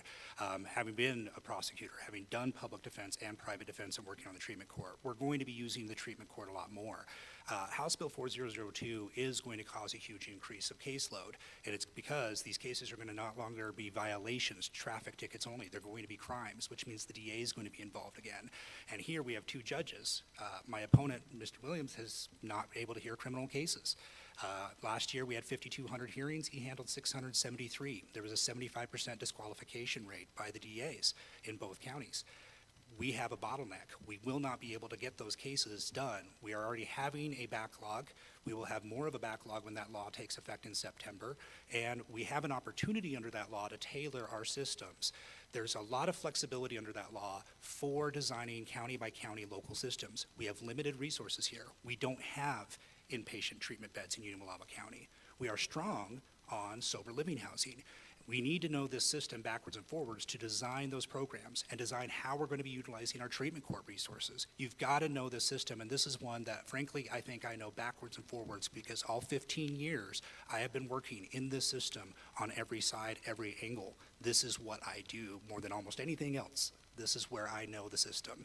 That's what we're going to have to focus on. It is the crisis of our time that we have to be going forward on. Thank you. Let's move on to question number 2. How is the shortage of public defenders affecting the work of the 10th Judicial District, and what can judges do to address this situation? And the first opportunity goes to Judge Powers. Well, we've been fortunate in this district that we don't have the crisis of unrepresented defendants that other counties do, both large and small counties. And I'll be honest with you, one of the main reasons is that the folks that do public defense work in this district are doing way more than the work. They are basically, they're caps. They have these certain number of cases. You can't do more than this number of cases. It's an arbitrary number. Every single public defense lawyer in Eastern Oregon, as far as I know, including the ones here locally, are doing more than their caps. So they're working hard. What the court can do and what we are doing is making sure that we can accommodate the needs that these overworked attorneys have. Okay, so we are allowing remote appearances. We work our schedules around to let the public defenders move their cases in a way that they can handle them efficiently. We're doing contact with the OPDC, the statewide organization, to make sure that they're aware of any shortages we have and they can start supplying backup lawyers. That's really about all we can do. I can't create new lawyers out of thin air. None of us up here can create lawyers out of thin air. So it really comes down to having more lawyers, more people to do this work and to move out here and do it.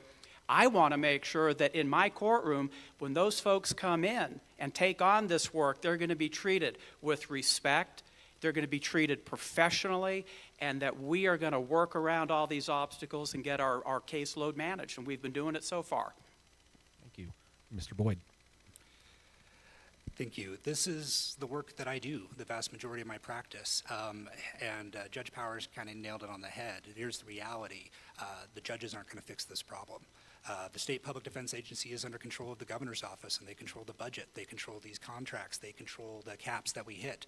We have 5 dedicated public defense attorneys, including myself here in the Union and Wallowa County, and we hit our case caps, not that we choose, that are set down for us. And then we volunteer to take extra cases on an hourly rate beyond that. That hourly rate is about half of what the market rate is for a typical case. And it's not like we're short on work outside of public defense contracts. So we're trying to do what we can. The issue is we got to create more attorneys. That's outside of the purview of the judicial department. We can't do that. Law school's expensive. The community's going to have to deal with that. We have less attorneys going around, period, for everything. We are going to have to recruit attorneys for rural areas. The judiciary isn't going to do that. We're going to have to recruit those and provide incentives. Much like doctors, we do rural reimbursement for student loans. We're going to have to think creatively as a community, but it's not going to be the judicial department that fixes that. The judicial department is independent from the executive branch, which is running the public defense attorneys, and they need to maintain that separation. There's going to need to be solutions for the public defense shortage, and ultimately one of the issues also is prosecutors are going to have to pick which cases. We have a constitutional right to defense. There is no constitutional right to prosecution, and when those people hit case caps and we can't provide attorneys, well, that means cases can't be prosecuted, right or wrong. So there's going to need to be discretion exercised by the DAs, separate from the judiciary. So the judicial system is going to try its best, but they're going to be actually limited in that particular role. Judge I Williams. remembered to turn it on. One thing that Republicans and Democrats alike in the last legislative session agreed on is that I should be hearing criminal cases. And it was the few pieces of bipartisan legislation that were passed last summer that they stepped in to make sure that I would be hearing a full criminal docket. Senate Bill 807 became effective January 1st. After I'm reelected, after I've consulted with other judges, I'll have a Senate Bill 807 hearing and be hearing, in addition to the 80% of the docket, which is civil, the remaining 20% in our jurisdiction that is criminal. I wanted to set the record straight on that again. As far as what to do about the public defense crisis, I agree with Judge Powers and Mr. Boyd. It's a difficult situation. We need to recruit more lawyers. There's not much a judge can do in that respect. We just need to get more lawyers coming out here. We need to cooperate with the lawyers that are appearing distantly, that don't live in our jurisdiction, that are helping us out in public defense, and allow them to appear remotely as much as we can. It's kind of an odd thing to hear a judge say, we need more lawyers, but in that respect, we really do. Thank you. All right, we'll move on to question number 3. Judicial independence is crucial for upholding the rule of law. How do you intend to maintain your independence from political influence or any other external pressures? And Judge Powers, we'll start with you. I would do it the same way I've been doing it for the last 7 years. Each case stands on its own. Somebody comes into court, it's a unique set of facts.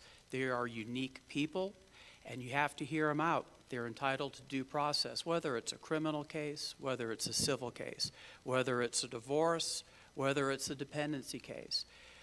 You have to base your decisions based on the facts and then apply the law. So judicial independence, in addition to listening carefully to the facts, giving everybody due process, letting people who have a right to be heard, you let them be heard.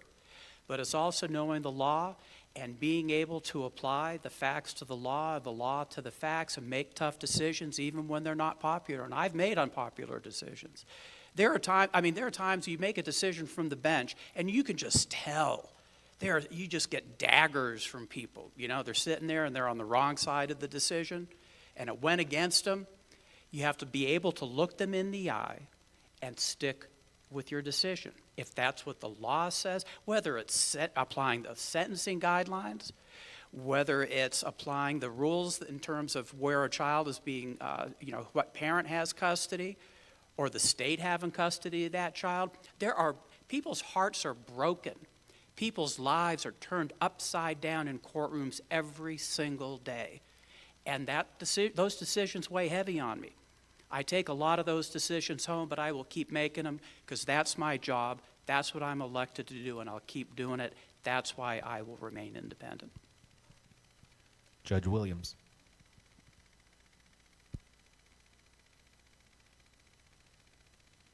There we go.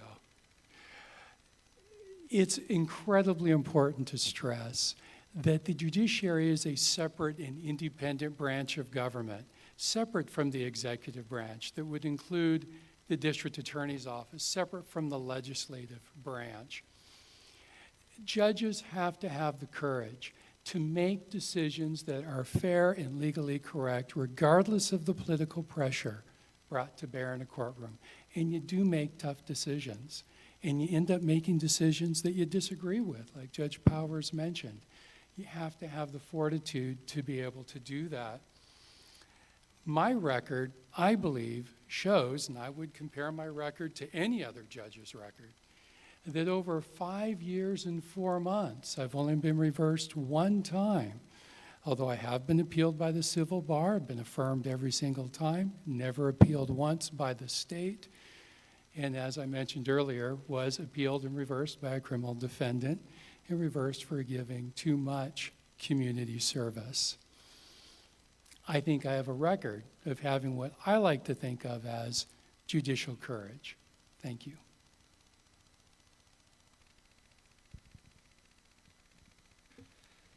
Judicial independence is crucial, and we need to remember that the system of checks and balances cuts both ways.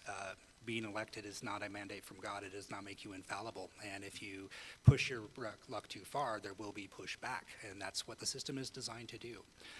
We all run as independents. I am personally an independent. I've never been a Democrat, never been a Republican. I'm a moderate independent and frankly personally hate partisan politics. I am tired of the tone that we have these days of zero-sum game. You lose, that means we win. And personal politics has no place in the courtroom whatsoever. One of the things I've chosen to do that I think is pretty separate is I am self-funding. Judge and judicial candidates can take donations, but given the disqualification issue we're already dealing with and the backlog that's causing, I sat down, read the ethics rules, and decided before I even really announced my campaign, look, we need to eliminate this. It eliminates ethics issues, it limits any question of a judge taking money from folks in a small community and having that be an issue. That way you can maintain your independence and not have that be a question. People should not even expect that it looks like a question. That's the way I wanted to run my campaign because that's the type of judge I would hope to be in front of. So that's one of the ways I maintain it. You know, you do have the Court of Appeals. You do have separation from the DA. Prosecutors don't appeal criminal cases. If you settle cases, you don't appeal them. If you win cases, you don't appeal them. And when you lose cases, there's a thing called double jeopardy. So, yeah, no judges get prosecutors to appeal them generally. That's not exactly a brag. And when you aren't hearing cases, you don't get appeal, particularly on criminal cases, which are 85% appeals. So it's important to have independence, but it's also important to be realistic about the actual stats. All right, thank you. We're going to move on to our fourth and final question. What distinguishes you from your fellow candidates, and why should people vote for you? And lucky winner is Judge Williams. Well, what distinguishes me, I'll first deal with my opponent, is I practiced law in this community for 22 years. I had a general law practice. I practiced everything from drafting wills to trying murder cases to, as I mentioned, divorce litigation, to setting up small businesses, representing ranchers and farmers against insurance companies when they have crop failures, etc. It's really the experience that distinguishes me from my opponent. And of course, I've been judge for 5 years and 4 months and have an incredible record of making fair and legally correct decisions. What distinguishes me from Judge Powers is pretty much the same thing. Experience running a successful law practice for 22 years in this community where I've raised my family, a community I love. I'm going to live here the rest of my life. Thank you very much. Mr. Boyd.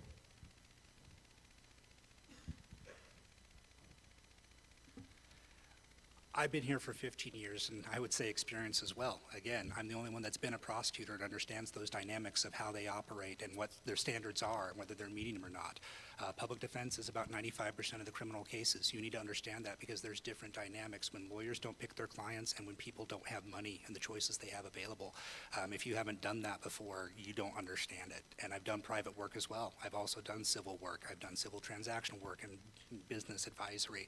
As a small town attorney, you don't really get to choose. So 7 more years of experience. I'm not exactly fresh out of law school. I have been handling cases, 350 a year average as a prosecutor, about 200 a year average as a public defense attorney, and that's more than you're ever going to see as a private practice attorney. So number of cases handled, I'm number one. Number of trials handled, I think I have more of those. Breadth of experience, definitely in the lead on that one. I think that's the level of experience in particular where we need to focus on this fentanyl crisis. You need to have somebody who understands that system. There is, I say this admittedly sounding arrogant, there is no one in our community that knows the system better than I do, that knows the behavioral health system, that knows the prosecution side, the defense side, and the court system side, and how these systems interact better than I do, because of my breadth of experience. I don't know of anybody in the region that has that level of experience, and all 15 years of that is here in our community since I came out of law school in 2008. So that level of experience, I just don't think you're going to find anywhere else, and that's how we're going to navigate the backlog that we have, the upcoming cases, and plan for the future on how we come up with an effective response. Judge Powers. I think the thing that distinguishes me from my opponents is I don't have an opponent. And I appreciate that. Okay, so I got appointed back in 2017, and then in that next year I stood for election, and nobody opposed me. And I really sincerely took that as a vote of confidence from this community. I intentionally came out to this community originally in Wallowa County in 2011 and practiced law mainly over there. I was based there, but I had at that point, I was still part of a national practice. I was traveling all over the country, litigating cases, trying cases, hung up my shingle in Wallowa County, and then got a share of the public defense contract and started coming over here to Union County as well. So I think that experience, the connections that I made quickly in both counties early on, and like I said, didn't have an opponent, don't have an opponent this time. I continue to think that that's a vote of confidence from the local bar, from people that participate in the court process, and from the county. And I appreciate that deeply, and that's why I'm really focused for these next 6 years in moving forward and talking about the things that I started talking about. Working with stakeholders, working with community partners, making sure the court is involved in helping the community solve its problems, and making sure that our court system is responsive to what the people in this county need systematically, but again, every single case. That's what I think distinguishes me aside from not having an opponent. Okay, we are going to move on to closing statements. Candidates, you'll have 2 minutes to give your closing statement, and we will start with Judge Powers. I sort of just gave my closing statement. I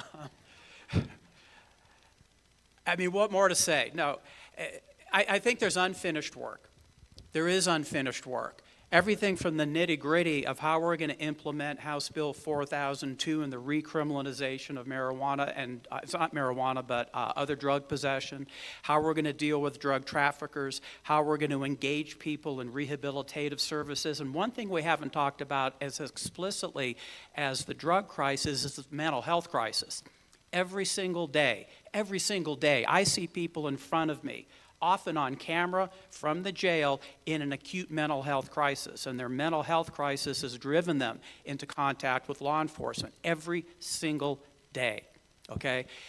This community is really coming up with some fairly creative solutions. I know that Commissioner Scarfo and other members of community of the county commission government, along with the district attorney, public defense lawyers, and service providers, are actively working to leverage things like the opioid settlement money and grant money from the Criminal Justice Commission to come up with things like a respite bed, so that as a judge, I don't have a choice of either holding a mentally ill person in jail where they're not getting treated, or simply sending them back out into the community where we're going to get more calls from service because they're in crisis. okay?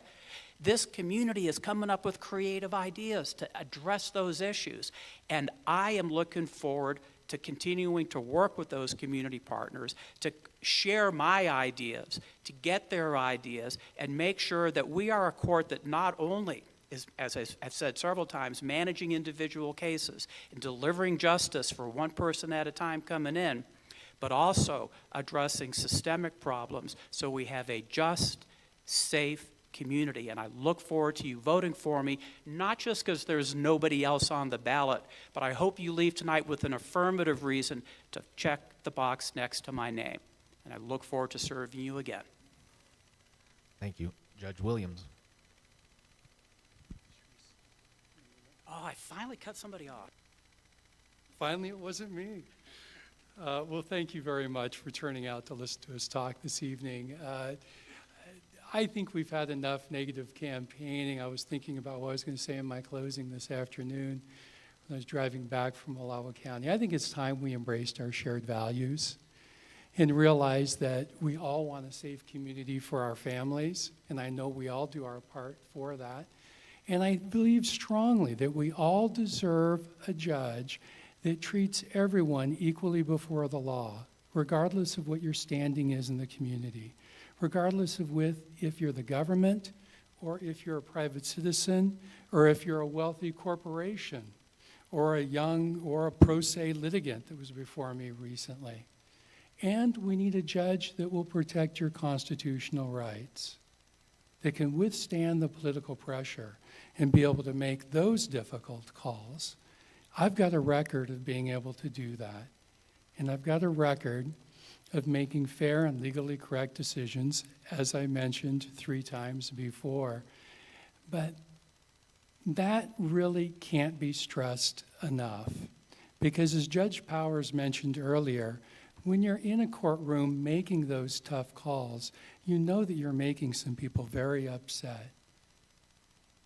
But you have to do it. You have to have that political courage. And you need to be able to respect everyone, especially the people you disagree with. That's part of having an appropriate judicial demeanor. I would ask you, ladies and gentlemen, and the most of you that come to court would come to court on a civil matter, who would you like to come before if you or a friend or a family member was going before a judge? Someone that had the most experience, someone that had a good track record of making fair and legally correct decisions, and someone you can trust that's going to treat you with the dignity you deserve. Thank you.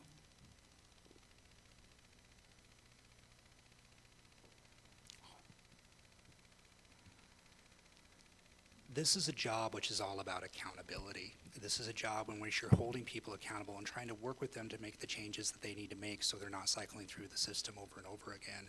And there's really few key steps on that. First off, you have to recognize that there's an issue. Secondly, you have to recognize your responsibility for that issue. You can't deflect on other people. And last but not least, you got to make the changes necessary so we don't keep on having the same issue over and over. And what we've seen on this campaign, particularly on the disqualification issue that our system has been struggling with for 4 years, is it's not an issue. He can handle 80% of the work. It's not an issue. It's not his fault. It's the district attorney's fault. It's my fault. It's Judge Powers. It's Judge West. It's everybody else's fault. And anybody who says otherwise is a liar. And we've seen that on time and time again, on campaign issue after campaign event. If you want a system that's going to function, we need to have a judge that's going to expect the dynamic that we want out of people in that courtroom, that's willing to acknowledge issues and fix them. And we can't fix issues that aren't acknowledged. And that's part of this campaign, is getting this issue out there to the public so the public is aware of it, because Senate Bill 807 doesn't work unless the judge that's getting disqualified requests a hearing and wins. And when they don't request a hearing, and we've had 200 chances to have a hearing, we should have had one in February and had a resolution, and we can't get a resolution and move forward until that happens. So the only sure way to do this and get a resolution and focus on what we need to focus on and get rid of this unnecessary distraction is this election. We have to keep our eye on the prize, and what we need to focus on right now, priority number one has to be the fentanyl crisis. I've been doing this 15 years on the front lines. This is worse than anything we've seen. I've worked meth lab cases and pills. I've worked them all over the 15 years, and we have to deal with this. We don't have an effective response, and we can't get one when a judge can't hear criminal cases. And we have a huge upcoming caseload. We are going to have to deal with this, and we need to design programs that are going to work. And you need somebody in there that can do the job. That's the priority. We have got to get the job done. Politics comes a distant second, and this election is the way to answer that. Thank you. All right. Thank you, candidates, for your time. Let's take a minute and thank them with a round of applause.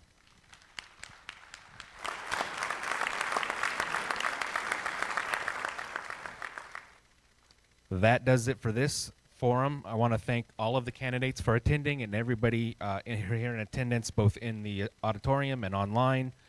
I want to thank the sponsors again, Union County Chamber and the Observer. We'd like to thank LeGrande High School for the use of the auditorium. And we want to thank Gib Pollard, the audiovisual tech lead at EOU, and the EOU audiovisual department for live streaming tonight's event. Thank you, everybody, and drive safe.